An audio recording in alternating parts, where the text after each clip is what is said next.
we'll be on step 9. Step 9 is probably the hardest step, I would say. You got to really dig deep, and you got to do a lot of things that you probably don't really want to do. At least that's my thought on it, my take on it. It may be different for you. Maybe it's something you're looking forward to, but not me. So step 9 is make direct amends to such people whenever possible, except when doing so would injure them or to others.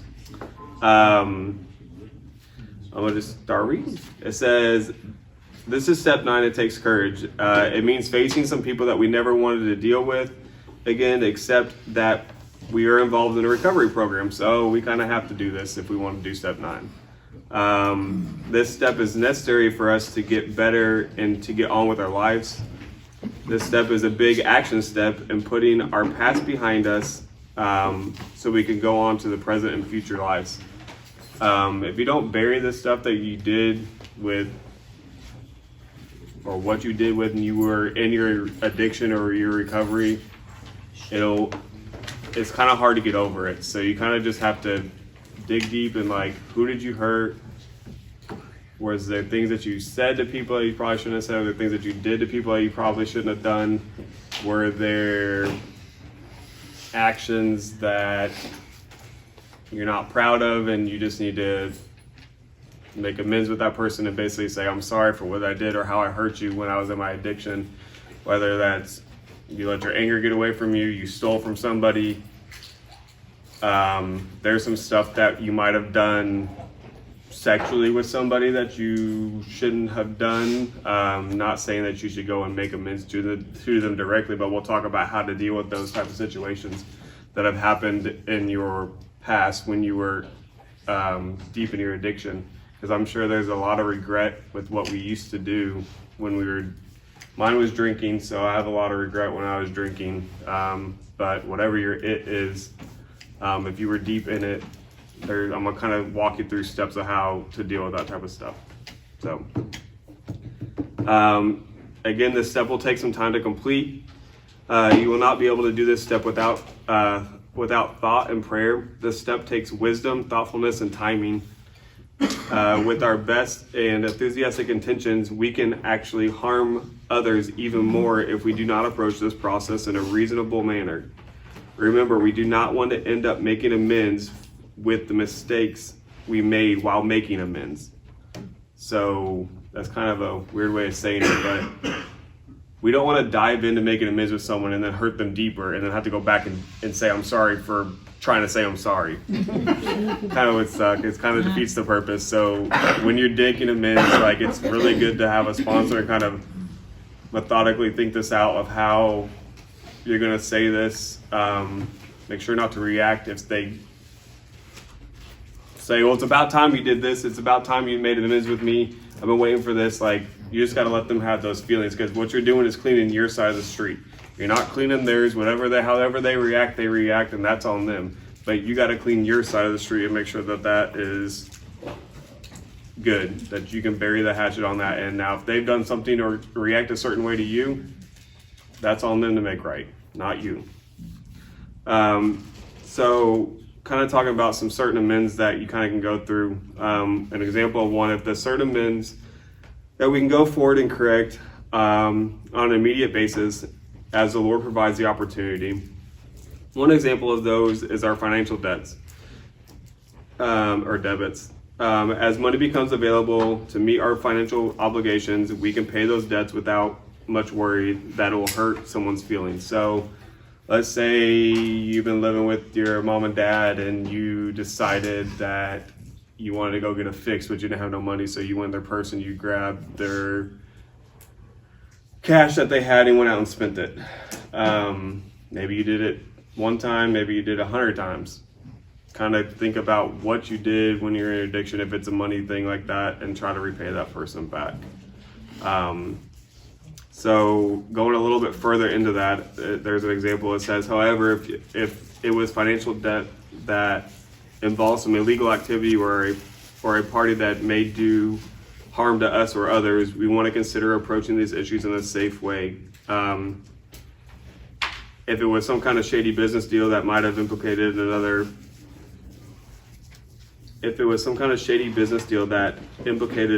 in our attempt to clean up our act, we need to check out our motives and thoroughly consider our approach.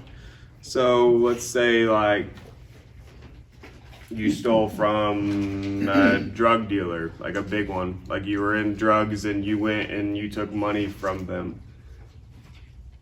You might want to reconsider paying them back, especially if they don't know, because that could cause you harm or could cause you some issues down the road. So there are some things that we gotta like, yes, maybe you stole from someone, but it wasn't your grandma. It was your drug dealer or your, I don't know if you were in sex trafficking or you worked for a pimp. I don't know. It could happen. I mean, they're just things that you could have done. Like, I don't know what you guys' stories here. So like, if you just were doing stuff like that, like just be mindful of how you repay people. And if it's going to cause you harm or someone else, you got to find a different way. Like I said, we're going to talk about that down the road.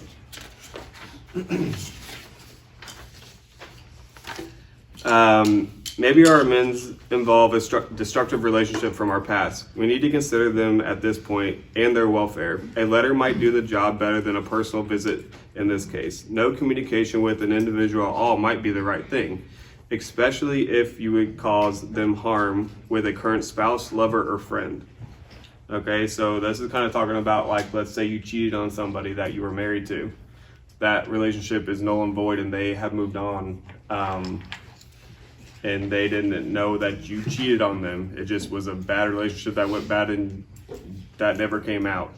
I would suggest probably just doing this one on yourself, or down the road there's an empty chair method to kind of do it that way, because this could cause harm to your last spouse, or they could make the husband a little angry that you're talking to her now.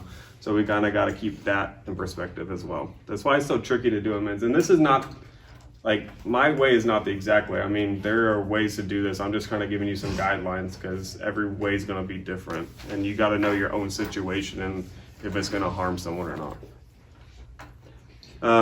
If we run into a situation where we can't make direct amends without doing further harm to other, we might want to write a letter to them and not mail it. We can discard the letter after we have sincerely expressed our regrets in writing. We can also do this by using an empty chair method. This involves picturing in our minds the person who we're making amends to and pretending they are sitting in that empty chair. When we start speaking the words, we are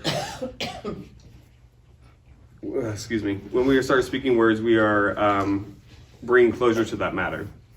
So an empty chair might seem like silly to some people, but it will bring necessary closure to something that you've done. Especially if you can't go to that person or don't know where that person lives or if they're even alive. We're going to talk about that too. How do you make amends to someone who's already dead that you have not had the chance to? This is especially hard if it's a mom or dad that has passed away and you can't make that relationship right anymore. So, like I said, the main point of this is to make amends whenever possible and that we are willing to do so. If we are willing to make amends and it is not possible to do so at this time, that means that it is God's will that we do it at a different time. The Lord doesn't lead us to do the impossible. So if God's placed something on your heart to make amends to it, God's going to find a way to get that to you. You just got to be patient with it, and God's going to open the door for you guys to do it. I guarantee you that. The Lord will provide us with opportunities to make things right according to his perfect timing. If we have surrendered to the Lord and continue to rely on him on a daily basis, he'll provide the amends process in the order that he wants it done. This is why it's important to think about it, pray about your amends. Also talk to a sponsor about that. You should definitely have a sponsor at this time. If you don't have one, you need to get one because this is something you do not want to do by yourself. First, seek God when you're praying about making your amends, and Ask him to open your eyes and your heart to who you need to make amends to. He'll make it very clear. Then pray for the opportunity for that to happen, because you don't want to rush into things. You do not want, I mean, I know people that are making amends that have been doing it for almost 6 months. It's just, you don't go boom, boom, boom, boom, boom, because A, it's overwhelming. It's a lot to come out and regurgitate, and B, it might not be the right timing. I mean, you could have hurt someone severely that maybe they don't trust that you're sober. Like, maybe you've only been sober for 6 months and you're ready to make amends. They might not trust that you're even gonna stay sober. Maybe they need you to be sober for 2 or 3 years or 4 years before they would even listen to, okay, maybe he has changed, or maybe she has changed. That's the reality of some of the stuff that we're dealing with. So just be very methodical when you guys are making these. So now we've kind of talked about how to make amends and what that kind of looks like. Let's look at what the Bible says. One of the stories that came to mind was Zacchaeus. It says, I'm going to just read it from you if it's from Luke. It says, then Jesus entered and passed through Jericho. Now behold, there was a man named Zacchaeus who was a chief tax collector. He was rich, and he wanted to see who Jesus was, but he could not because of the crowd. For he was a short little dude. That's paraphrasing. That's not what it says. So he ran ahead and climbed up into the sycamore tree because he wanted to see him. And then Jesus passed that way. And when Jesus came to that place, he looked up and saw him and said to him, Zacchaeus, make haste and come down, for today I'm going to stay at your house. So Zacchaeus did exactly what he asked him. He said he made haste and came down and received him joyfully. At this point, I don't think Zacchaeus was exactly knowing what's going to happen. I think he was just excited that God wanted to talk to him, because it was obviously this important person. The crowd had gathered, and God picked him out to go hang out with them. That's a huge honor. If you think about it, out of all these hundreds of people, God stopped and said, hey man, I'm gonna hang out with you tonight. So Zacchaeus probably pumped. He's like, yeah, heck yeah. I'm gonna be able to hang out with this dude. Not everybody felt that way though. It says, he looked up and saw him. Okay, that was, yeah, we already read that. But when they saw it, meaning Dave, help me out. Was that the Pharisees or who was that? Are you listening? Okay, go. No. Yeah, the Pharisees saw him. They were pissed. They were astonished that God was going to go and talk to a sinner, because they couldn't understand why he was doing that. Why was he going to hang out with someone that was really crappy and did a lot of bad things? But that's what God wants to do with us. So even though we've done a lot of bad things, and this is going to bring up a lot of hurt when we do step 9, because you're going to think of everybody that you hurt and everyone that you pissed off and everyone that you have wronged. It's really easy to get down on yourself and be like, man, I'm a horrible person. No one loves me. How could anyone love me? Well, God is definitely going to love you in this situation. God already knows what you did, but it's important to know that even though this is a lot of hurt that you're going to bring up and dig up and years of shoving stuff down, God's going to be there with you. Just like God pointed out Zacchaeus and said he wanted to spend time with him, God's going to want to spend time with you at this moment in your life. Okay? So, what did we say? But when we saw her, okay. So, like I said, other people are, the Pharisees were like, hey man, this is not cool. Why are you hanging out with a sinner? And that's another story. God tells them, it's not the people who are saved that need help, it's the sinners. So that's kind of another story down the road with that. But so I don't know exactly what was said between God and Zacchaeus. It doesn't really go, at least I haven't read that part of the Bible yet, if it is, but it doesn't go into great detail of what was actually said between the two of them. But clearly God moved in Zacchaeus, and Zacchaeus stood to the Lord and said, look, Lord, I will give half of my goods to the poor, and if I've taken anything from anyone else by false accusation, I will restore that 4 times fold. So clearly, Zacchaeus came forward towards God with what he had done, how he'd been unfaithful in the aspect of taking money for taxes and stealing money from people. So he has been convicted to go and give half of his earnings that he's got and then pay anybody 4 times full what he stole from them. So that, A, he's filthy rich, that tells you.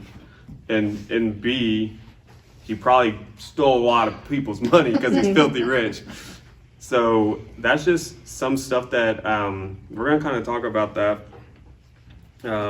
So it says, looking at the short story, it can be hard to make amends because there may be something we must do to make it right. Just to be clear, it never says Zacchaeus had to give 4 times the amount that he stole from people, but he chose to do this based off his conviction and how he had wronged the people. There may be times where you will feel convicted to do something to try to make it right. Again, this is not required, but God may lay this on your heart to do. Now, sometimes this is going to be required, but not every time. Like, sometimes you could just say, I'm sorry.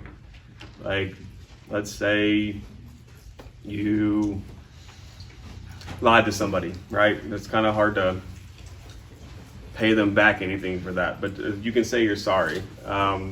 And sometimes you, like I said, if you stole from someone, maybe God lays it on your heart to pay them back. Maybe the people are like, hey, I appreciate you coming clean. We're all good.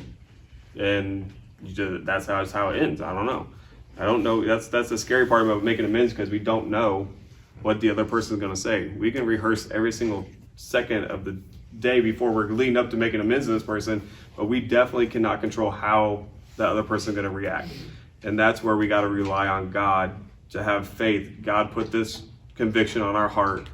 God clearly wants us to do this. He's given us a time frame. Everything's lined up. All the stars have lined up. You talk to this person, that time was free, or they said, let's do it right now. Like, I mean, whatever happens, God's in the situation. So just remember that. When making amends, it's important to approach the situation with humility and willingness to take responsibility for our actions. Remember, we do not want to have to make amends because of our amends. So that's a huge thing right there, is humility and willingness to do it. We got to humble ourselves to admit we were wrong, first to God, and then we got to humble ourselves to the person that we were wronged and be willingness to take responsibility for our own actions. I don't know about you, but when I mess up, it's hard for me to say, come back, especially to my wife. Oh man, I hate that.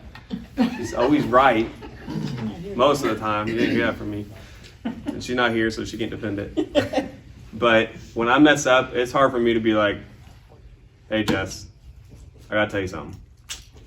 And because she's super close to me, she's my wife, I love her, but I also don't want her to know that I screwed up, right? Because it makes me feel inadequate, it makes me feel less of a man, and that I'm not a great husband, but I can't control her actions. I can only control how I felt and how I was supposed to react and tell her the truth of what I did, right? Whether it's a lie, whether it's looking at something I shouldn't have looked at, whether it's, thankfully I haven't had a drink since I decided to stay sober, but if I accidentally relapse, that I have to go and tell her that, like, those are things that I'd have to go do. So, okay, it says, when making amends is important. So yeah, responsibility and actions. And it says, remember, we do not want to make amends because, this. And it says in James 4:10, we are reminded to humble ourselves before the Lord, and he will lift us up. It's also important to be willing to listen to the other person's perspective and feelings, and to do what we can to make things right. If an amends is going to be a hard one, we need to pray about it and seek our sponsor's help. When we have humility coming to the situation, it is easy to let it flow from the heart. Remember that we are just making amends. We are not just making amends to make amends. Because some people can fly through this step and be like, all right, I'm done. I said sorry to everybody. And then they can be like, I'm gonna tell you right now, if you do that and you go through this, you're gonna have to visit step 9 again, because it's gonna haunt you. You know, you weren't really sorry about it. You weren't fully, wholeheartedly apologetic. You were just doing it to get a step done. And that is not fly. I guarantee people who've done it have to come back and revisit this. So then you got to do it twice. You got to call those people back again and be like, all right, now I'm really sorry. And then you got to explain to yourself of why you did what you did, and it's just a whole big mess. So when you do it the first time, just do it right, okay? By seeking and making things right with those we have harmed, we can find a sense of closure and begin to rebuild relationships that may have been damaged by our addictive behaviors. This is the beautiful part about making amends. There might have been a really bad broken relationship that you now, all you had to do is come first and say, hey, I'm sorry for what I did when I was in my addiction. And then you can start to build that process in that relationship. I can know of exactly one story. I'm not going to share, it's not my story, but someone made amends to a very special person in their lives, and now they have a relationship with that person that he never thought he was going to have a relationship with. And he is actually not the person he thought he was. But without him making amends to that person, he would have never found out who he really was. And it was a very special person. I mean, it was someone's dad who made amends and realized that he wasn't the person he was made out to be. And that was really cool that they were able to build that relationship and now have chance. one. Yeah, second chance. A second chance. Judy, I know you got Yeah. you got a huge second chance. I did get a huge one, thanks. So this is the beauty about making amends, because we can restore damaged relationships. We can also experience the freedom that it comes with in taking responsibility for our actions, seeking to make things right. As we move forward in our recovery journey, we can find the comforting promise in Psalms 32:5, which says, "Then I acknowledged my sin to you, and I did not cover my sin. I said, I will confess my transgressions to the Lord, and you forgave the guilt of my sin." So this is God saying, hey, if you're open and honest with me, and you wholeheartedly come kneeling at the cross and saying, I messed up, will you please forgive me? And you're open with what you did, God's going to forgive that sin. So Jesus makes it clear that if we're going to do this right, or Jesus makes it clear that if we're going to be right with him, we must get right with others. And this is where our scripture comes from. It says, therefore, if we bring our gifts to the altar and there remember that our brother or sister has something against you, leave your gifts there before the altar and go your way. First reconcile your brother with your brother, and then come and offer your gift. So God doesn't want us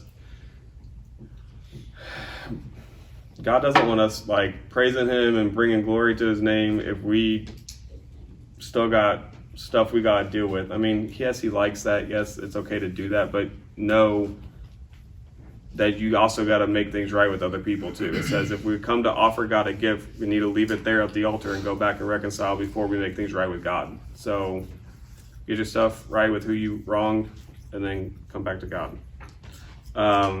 So there's some reflection questions here. It says, and maybe you want to jot these down, kind of get your brain going on maybe how you start the process. It says, one of the questions is, what amends do I need to make to those I have harmed, both in terms of action and outside of addiction? So maybe you did something and you're sober, and you've been sober for a couple years, and maybe you stormed off on someone at work one day and you never made it right. You never went back and apologized, and now that relationship is severed and you don't like seeing that person at work because of one incident, because you never made amends with that person.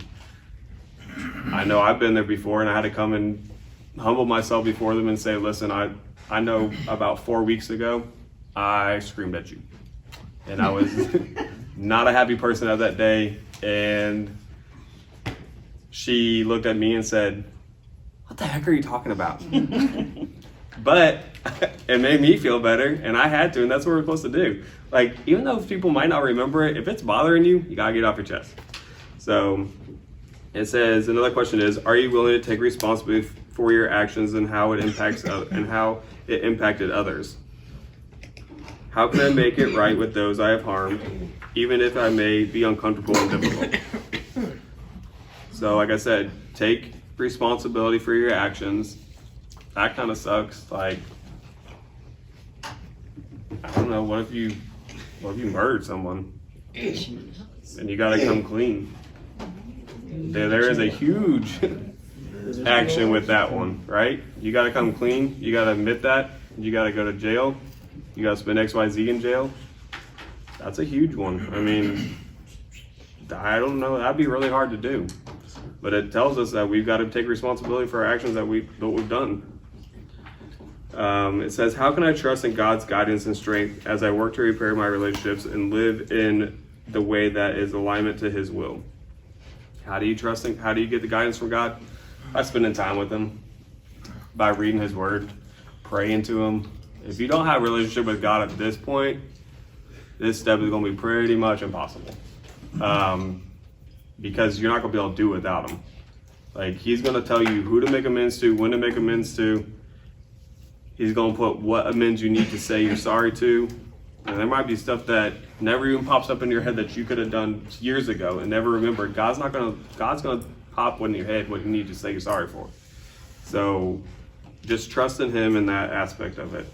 Because I don't know about you, but there's some situations in my life that I don't remember. Especially when I was drinking. But there's also some stuff that happened to me when I was a kid that I still don't remember. But I know I did something wrong. And it's not clear to me if I was in the wrong or if they were in the wrong. But I prayed for clarity on that, and God has not given that to me. So I truly believe that's something that I don't need to go and make amends to, because I don't know if it was my fault or their fault. I mean, it happened when I was like 6, and I don't know exactly even how we got in that situation. I just remember doing the situation, but I don't know who started what. So I know I was asleep. I know that. So, and then let's see. How can I trust God's guidance? And the last one is, how can I stay accountable and seek support from others, such as a sponsor, counselor, or spiritual mentor, as I navigate this step? Get one. That's how you do that. And if you don't have that, at this point, you don't need to be doing step 9. You go find a sponsor. You should be having really a sponsor. Josh, correct me if I'm wrong, but I think like around like step 4 is probably before step 4 is when you. I think step 1. Preferred, but I mean, step 4 at the latest is probably where you should be picking one up. If you haven't by step 9, you probably should go back and do step 4, 5, 6, and 7. So, you did 2 steps, right? So anybody that just got their blue chip, I know it's a lot, and you ain't got to worry about step 9 yet if you just got picked up your chip, because you'll get there.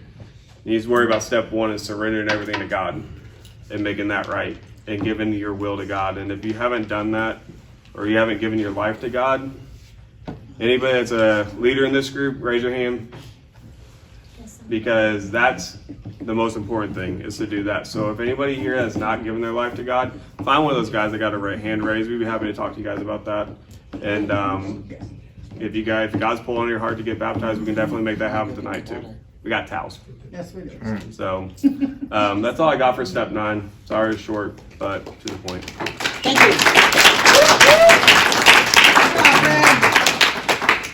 Good job, Brad. Good thing I took some notes, Brad. Good Lord. No, I'm just kidding. He is a good Lord.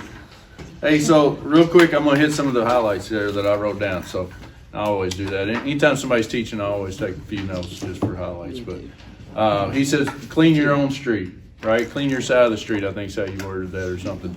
And every time I hear somebody say that, you know what I go to? I go to the little reel or the TikTok of the little girl in the back seat putting the seatbelt on. What does she say? Worry about yourself. Yeah. Worry about yourself. You know?